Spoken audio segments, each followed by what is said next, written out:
PDP प्रमुख महबूबा मुफ्ती ने Israel Iran संघर्ष पर तीखी प्रतिक्रिया देते हुए नेतन्याहू को वॉर क्रिमिनल करार दिया। उन्होंने कहा कि मेरे पास इस समय शब्द नहीं है। ईरान में जिस तरह के हालात हैं, मुझे लगता है कि ये पूरी दुनिया के लिए सबक है कि किस तरह से वॉर क्रिमिनल नेतन्याहू अमेरिका का इस्तेमाल कर रहे हैं अपना मकसद हासिल करने के लिए। मुफ्ती ने भारत सरकार की विदेश नीति पर भी सवाल उठाते हुए कहा कि हमारी भूमिका अहम बहाली में हो सकती थी, लेकिन अब हम सामान्य देश बन चुके हैं। उन्होंने ईरान की जनता के लिए जीत की प्रार्थना की। कि मेरे पास अल्फाज नहीं है इस वक्त, मतलब कि जो इस वक्त का ये जो सानिया हुआ जिसमें ईरान के सुप्रीम लीडर अल्लाह ताला ने उनको शहादत बख्शी और जो ईरान में हालात इस वक्त हो रहे हैं, मुझे लगता है कि ये पूरी दुनिया के लिए एक सबक है इस वक्त देखना कि किस तरह एक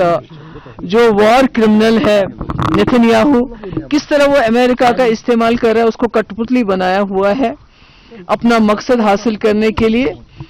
और इसके बहुत ही दूर अंदाज नताइज होंगे खासकर हमारे रीजन के लिए, क्योंकि आप देखते हैं हमारे लाखों के तादाद में वहां लोग काम करते हैं इस रीजन में, गल्फ में, बाकी जगहों पे बच्चे हमारे पढ़ते हैं वहां पर, और पेट्रोल की प्राइसेस, तो कहीं ना कहीं हमारा मुल्क जो एक उभरता हुआ ताकत है, तो उसका एक बड़ा अच्छा रोल बनता था इस वक्त इस मामले में इंटरवीन करने में और एक अमन बहाली करने में, मदद करने में। पर चूंकि हाल ही में जो पॉलिसी रही है सेंट्रल गवर्नमेंट की, वो एकतरफा रही है, जिसकी वजह से हमारा कोई रोल नहीं है, हम कुछ भी नहीं कर सकते हैं। इस वक्त हम बिल्कुल एक आम मुल्क की तरफ बन गए हैं। मगर मैं समझती हूं कि इस वक्त जो हमारे मुस्लिम ममालिक हैं उनको समझना चाहिए कि जो ईरान है ये आखिरी पिलर है, आखिरी स्तून है जो रेजिस्टेंस करता है अभी तक, और ग्रेटर इस्राइल का जो एक नाजायज उनका एक इरादा है उसके बीच में खड़ा है। क्योंकि अगर खुदा ना खास्ता इस वक्त ईरान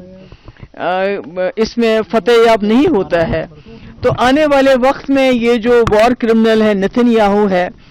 जिस तरह वो पूरी दुनिया को ब्लैकमेल कर रहा है, और उसके बारे में मुझे जिक्र करने की जरूरत नहीं क्यों ब्लैकमेल, किस तरह ब्लैकमेल कर रहा है,